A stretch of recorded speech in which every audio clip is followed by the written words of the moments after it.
अगर आप ये कह रहे हो कि हमें जातिगत आधार पर आरक्षण मिलना चाहिए और जो आयोग का गठन हुआ वो सही हुआ है, तो इसका मतलब आप इस्लाम का भी अपमान कर रहे हैं। जिस इस्लाम ने आपको इतना मान सम्मान दिया, बराबर की मस्जिद दी, बराबर के मदरसे दिए, नमाज में पहली पंक्ति में बैठने का आपको अवसर दिया, आपको काम करने का अवसर दिया, आपके यहाँ कोई जाति का शोषण नहीं है, और आज आप कह रहे हैं कि नहीं साहब हम जो है हमारा शोषण हुआ और हमें SC के बराबर में आरक्षण दिया जाए, तो आप इस्लाम का भी अपमान कर रहे हो कहीं ना कहीं। आपके जो सवर्ण मुसलमान हैं वो कल को आपसे छुआछात करेंगे और फिर करेंगे अच्छा बढ़े गए थे हिंदू बनने के लिए, अच्छा बढ़े गए थे क्या नाम है शेड्यूल कास्ट बनने के लिए, तो ये मुसलमानों के लिए भी खतरा है। पैसे के दम पर आरक्षण है ही नहीं तो मिल कैसे जाएगा? अगर कोई शेड्यूल कास्ट का आदमी, चमार जाति का आदमी ब्राह्मण का पैसा करने लगे तो क्या उसको ब्राह्मण, क्या उसको शंकराचार्य बना दिया जाएगा? नहीं।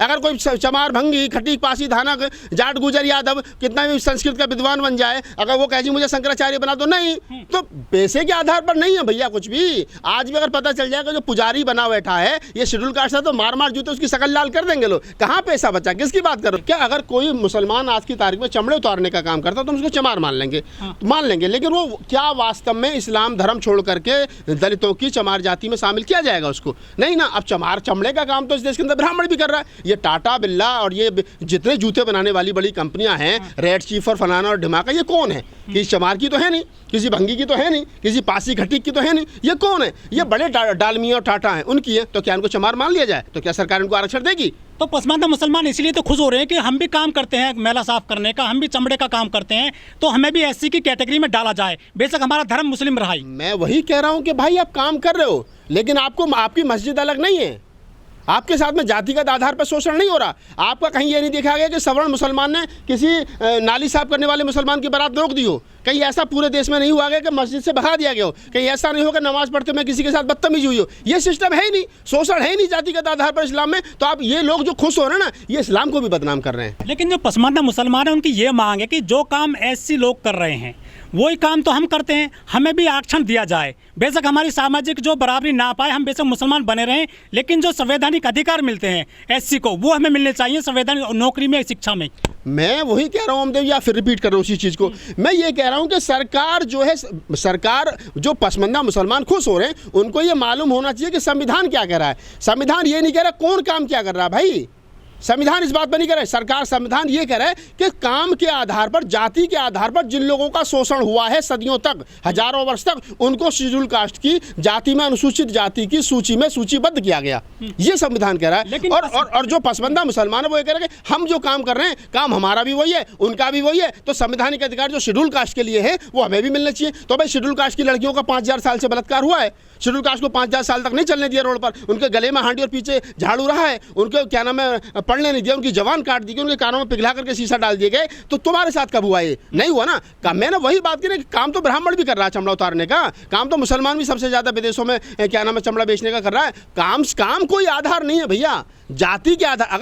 अगर कोई चमार कम्युनिटी का आदमी DM बन जाए, IAS बन जाए, तो क्या उसका जाति का शोषण नहीं होता? उसकी CR खराब नहीं होती? उसका डिमोशन नहीं होता? उसका प्रमोशन समय से होता है? नहीं होता। आज भी हमारे कितने सीनियर IAS PCS है, कितने IAS को सचिव बना दिया? नहीं बनाया जाता। क्यों? क्योंकि जातिगत आधार पर शोषण है। हमारे कितने लोगों को सुप्रीम कोर्ट का जज बना दिया गया? क्यों? क्योंकि जातिगत आधार पर शोषण है। तो ये बात समझनी पड़ेगी, जाति है कि कभी जाति नहीं, काम का कोई महत्व नहीं है। हमारा आदमी अगर DM भी बन जाए और उसका चपरासी अगर ब्राह्मण है और वो उसको पानी पिलाते वक्त 4 बार गाली बकता है कि चमार का DM बन गया, मुझे मजबूरी में पानी पिलाना पड़ रहा है, तो बताइए काम कहाँ बचा? काम तो उसका बाबा साहब डॉक्टर अम्बेडकर देश के सबसे बड़े विद्वान व्यक्ति थे। आज भी उनकी रात के अंधेरे मूर्ति तोड़ दी जाती है। क्यों तोड़ दी जाती है? क्यों? क्योंकि वो शेड्यूल कास्ट से। तो जातिगत आधार कहाँ रह गया भाई? जातिगत आधार है, काम का आधार का। काम तो बाबा साहब डॉक्टर अम्बेडकर ब्राह्मणों से बड़ा था, बताइए मुझे आप। लेकिन सरकार की बेईमानी देखिए कि सरकार जातिगत जनगणना के आंकड़े जारी करना नहीं चाह रही है, उनको प्रकाशित करना नहीं चाह रही है। और जातिगत जनगणना के जब तक आंकड़े जारी नहीं, प्रकाशित नहीं होंगे, तब तक ये पता नहीं चलेगा कि कौन किस जाति की कितनी संख्या है और कितने भूभाग पर किसका कब्जा है, कितने सिस्टम पर किसका कब्जा है, कौन कितना गरीब है, कौन कितना अमीर है, किसके पास 2 व्हीलर है, किसके पास 4 व्हीलर है। तो ये जब तक पता नहीं चलेगा, और जब तक ये पता नहीं चलेगा तब तो सरकार ये निर्धारित कैसे कर लेगी कि पसमानदा मुसलमान जो वो कितना गरीब है, या SC ST OBC की संख्या कितनी हुई है, या महिलाएं कितनी जो है वो शिक्षित हुई हैं। तो तब तक आंकड़े जारी नहीं होंगे, तब तक आप ये कैसे कह सकते हो कि हम किस कम्युनिटी को, किस जाति को, किस धर्म के मानने वाले लोगों को, किस पंथ के मानने वाले लोगों को कुछ सुविधाएं मुहैया कराना चाहते हैं। तो सरकार की ये बेईमानी है। सरकार को चाहिए कि वो सबसे पहले जातिगत जनगणना के जो आंकड़े उनको प्रकाशित करे, 2021 की जनगणना जो होने वाली थी उसको करे, और उसके बाद में जाति ईमानदारी के साथ में। और उसमें एक कॉलम और जोड़े सरकार, क्या सरकारी बैंकों से जिन लोगों ने लोन लिया है और नहीं लौटाया है वो किस जाति के हैं और कितने % लोग हैं, ये भी पता चलना चाहिए कि सवर्ण समाज के लोग कितना सरकारी बैंकों को चूना लगा करके देश से भागे। उसके बाद में आंकड़े जारी करें और फिर सरकार ईमानदारी से आयोगों का गठन करे और लोगों को सुविधाएं दे। आरक्षण इस देश के अंदर इसलिए है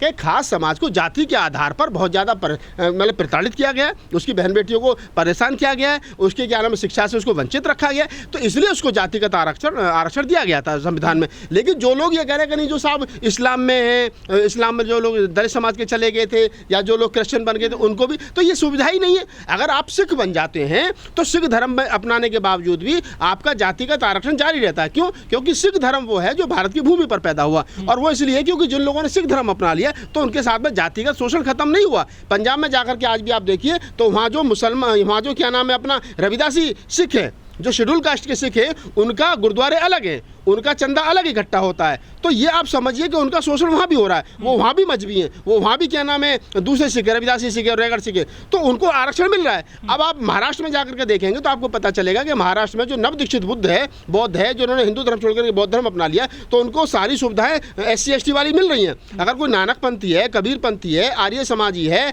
रैदास पंथी है, जो पंथ और जो धर्म भारत की भूमि पर जन्मा है उसको आरक्षण की सुविधा है। लेकिन जो धर्म विदेशी हैं, चाहे वो इस्लाम है, चाहे वो क्या नाम है क्रिश्चियन है, उसमें जो लोग चले गए क्योंकि वहाँ जातिगत भेदभाव नहीं है। जब शेड्यूल कास्ट के लोगों ने या OBC के लोगों ने क्रिश्चियन धर्म अपनाया तो वहाँ पर उनके लिए स्कूल खोले गए, बराबरी दी गई। जब मुस्लिम धर्म अपनाया तो बराबर मस्जिद में बैठा करके मौलवी ने सबको नमाज पढ़ाई। तो आप इस बात को समझिए कि जातिगत भेदभाव वहाँ नहीं है, और जातिगत भेदभाव जब वहाँ है ही नहीं तो फिर आरक्षण कैसा? तो सरकार मूर्ख बनाने का काम कर रही है, और देश के अंदर मूर्खों की संख्या, मूर्खों से बड़ी चहल पहल है। मोदी जी को पता है, वो रात को 8 बजे आते हैं, कहते हैं थाली बजाओ तो लोग थाली बजाते हैं, वो कहते हैं दीपक बंद करो तो लोग अंधेरा कर लेते हैं, वो कहते हैं आज से नोटबंदी बंद तो नोटबंदी बंद हो जाए। तो मोदी जी ने चेक कर रखा है कई बार कि मैं जो कहूँगा लोग मान लेंगे। अगर पैसे के आधार पर होता तो इस देश के अंदर मुसलमान कसाई जो है वो चमड़े का काम करता है, उसका तो शोषण नहीं होता। किसी सवर्ण हिंदू की हिम्मत है तो करे।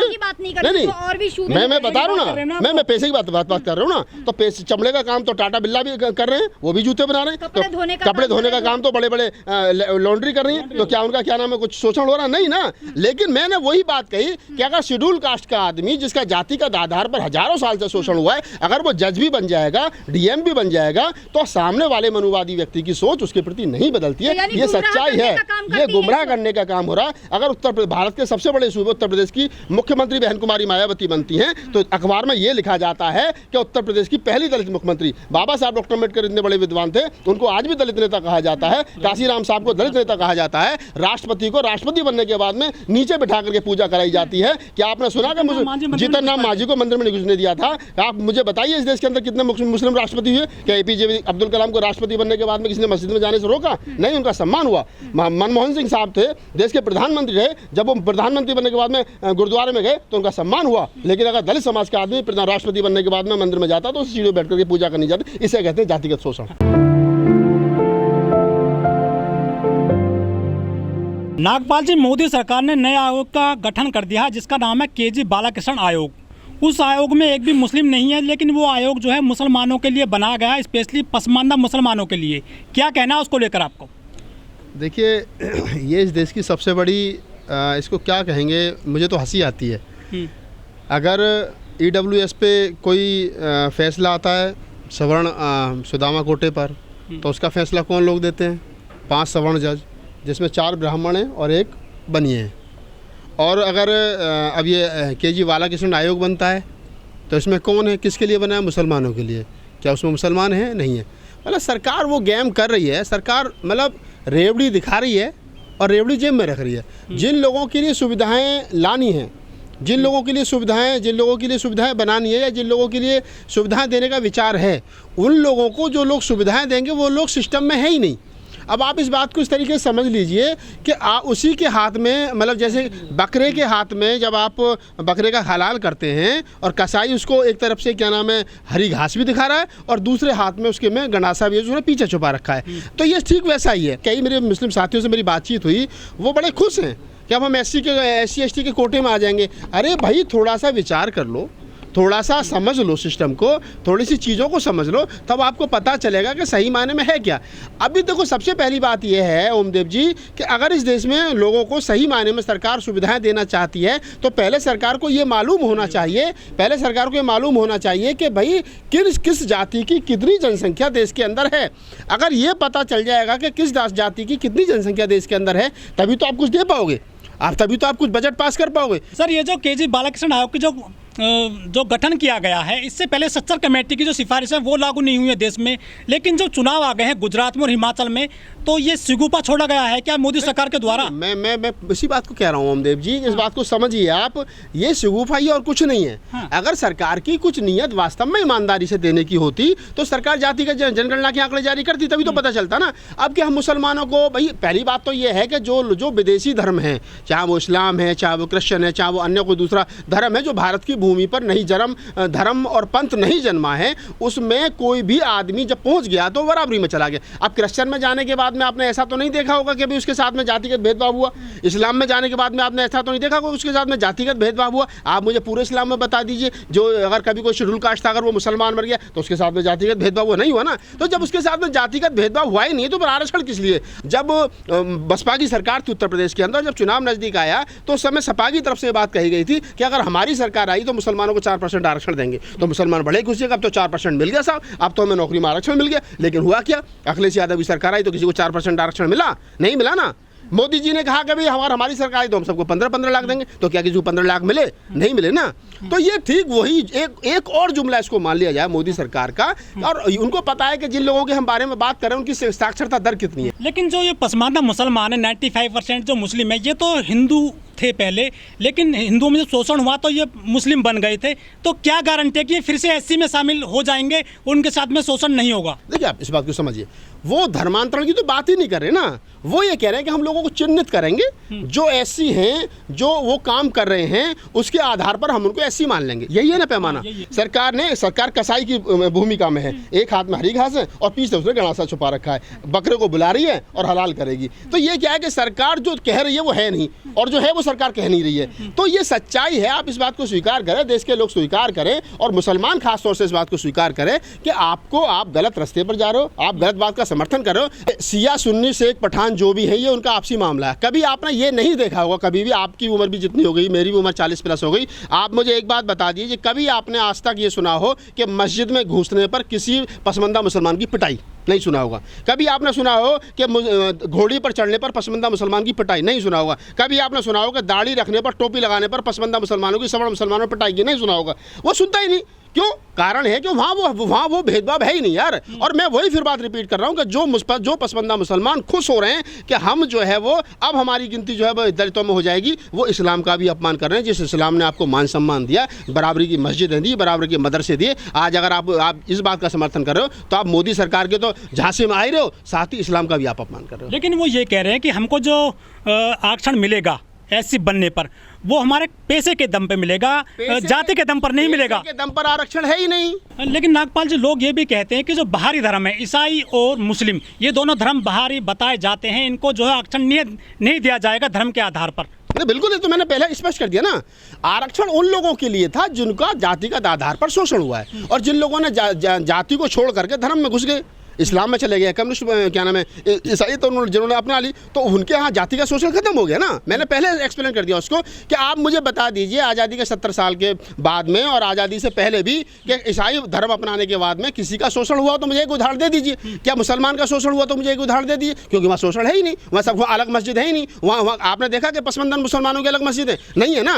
लेकिन आपने देखा कि जिन लोगों ने कम्युनिस्ट धर्म अपना लिया, वो क्या नाम है, ईसाइयत अपना ली, तो उनके अलग चर्च नहीं है ना। लेकिन हाँ, ये जरूर है कि जिन लोगों ने सिख पंथ को अपना लिया, उसके बाद भी उनके गुरुद्वारे अलग हैं। कि जिन सिस्टम के तहत उन पर जबरदस्ती वो काम थोपा गया, उनकी इच्छा के विरुद्ध उनसे वो काम जबरदस्ती करवाया गया, उनको रोटियां नहीं दी गई, उनको पानी नहीं दिया गया, उनसे कहा रोटी खानी तो आपको हमारे मरे हुए पशु उठाने पड़ेंगे, उनसे कहा कि अगर आपको हमारे कुएं से पानी लेना, अगर दूर से पानी पीना है तो आपको हमारा नालियां साफ करनी पड़ेंगी। तो उनको मजबूरी में ये काम करवा, हजारों साल करवाया गया उनसे ये काम। तो उनको जब बाबा साहब डॉक्टर अम्बेडकर के हाथ में कलम आई तो उनसे बाबा साहब ने कहा इन लोगों के साथ में बड़ा अत्याचार करा तुम लोग, इनको सबको बराबरी में लाने के लिए ये एक थोड़ा सा एक ट्रीटमेंट है। और जिन लोगों ने स्वेच्छा से काम चुना, आप टाटा कहने लगे, रेड चीफ कहने लगे कि मैं भी जूते बनाता हूँ, तो भाई तो व्यापार ये तेरा हजारों करोड़ का टर्न ओवर है, तेरा कौन सा है, तेरा कौन सा जातिगत आधार पर शोषण हुआ है? तो ये बात को हमको समझना चाहिए। तो ये जो सिगुपा छोड़ा है मोदी सरकार ने केजी बालाकृष्ण आयोग बनाकर, ये दलित और पसमानदा मुसलमानों को आपस में भिड़ाने की कोशिश है। नहीं, दलित तो लड़ेगा नहीं, दलित तो समझदार की तो कोशिश है ना। नहीं, मतलब आपसे कुछ समझिए,